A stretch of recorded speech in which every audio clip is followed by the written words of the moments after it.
Assalamualaikum warahmatullahi wabarakatuh. Perkenalkan, nama saya Wadi Rahmayunita dengan NIM PBC 220053, Program Studi Diploma 3 Farmasi Jurusan Kesehatan Politeknik Bau-Bau. Pada video kali ini, saya akan memberikan contoh dan menjelaskan mengenai 3 jenis wacana, yaitu eksposisi, narasi, dan deskripsi.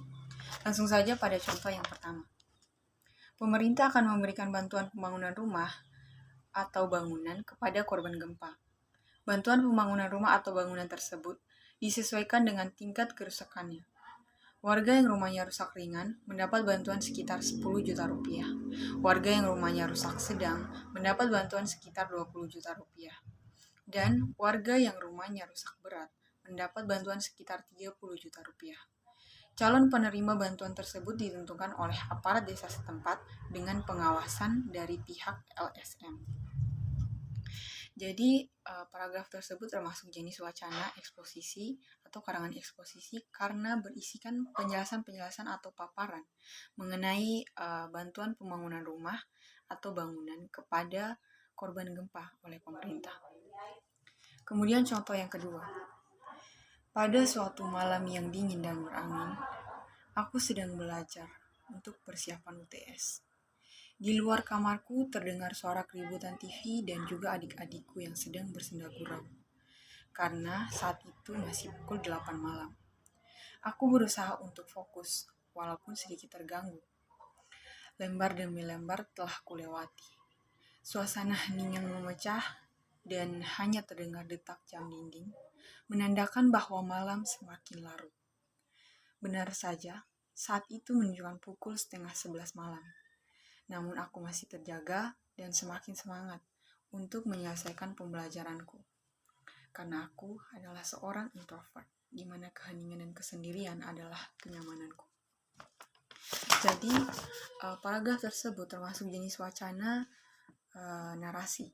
Karena ada beberapa alasan. Yang pertama yaitu tokohnya, di sini jelas ya, tokohnya adalah aku. Dan kedua, terjadi sebuah peristiwa di mana aku ini adalah seorang introvert yang sedang belajar untuk persiapan UTS. Kemudian yang ketiga adalah latar dan waktunya, di mana jelas yaitu pada malam hari, dan alurnya juga adalah alur maju.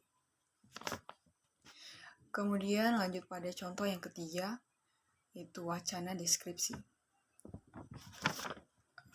Setelah mengalami kejadian traumatis atau suatu peristiwa yang buruk, seseorang akan melalui 5 fase berduka berikut ini.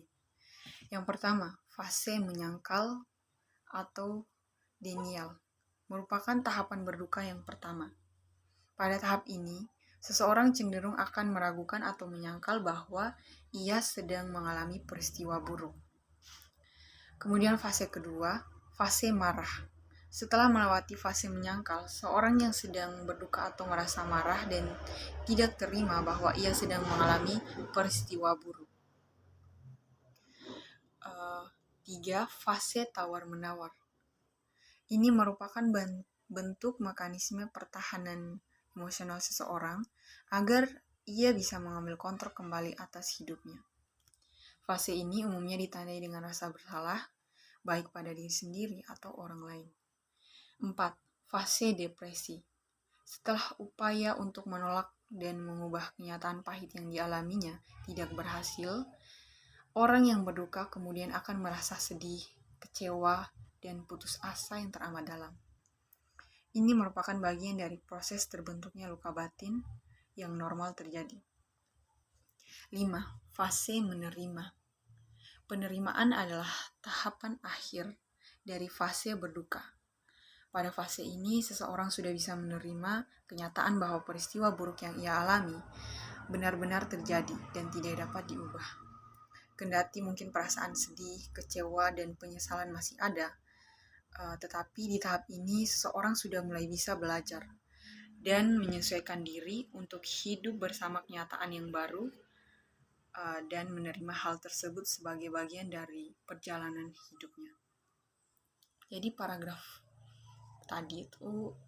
tersebut menjelaskan tentang wacana deskripsi, di mana karena berisikan gambaran, pengalaman atas sesuatu yang dilihat, dirasa, didengar, dialami, sehingga pembaca juga seolah-olah melihat, merasa, mendengar apa yang digambarkan. Yaitu kita akan melalui 5 fase berduka atau 5 tahap kesedihan. Antara lain menyangkal, marah, tawar-menawar, depresi, dan menerima. Itu saja video dari saya. Sekian dan terima kasih.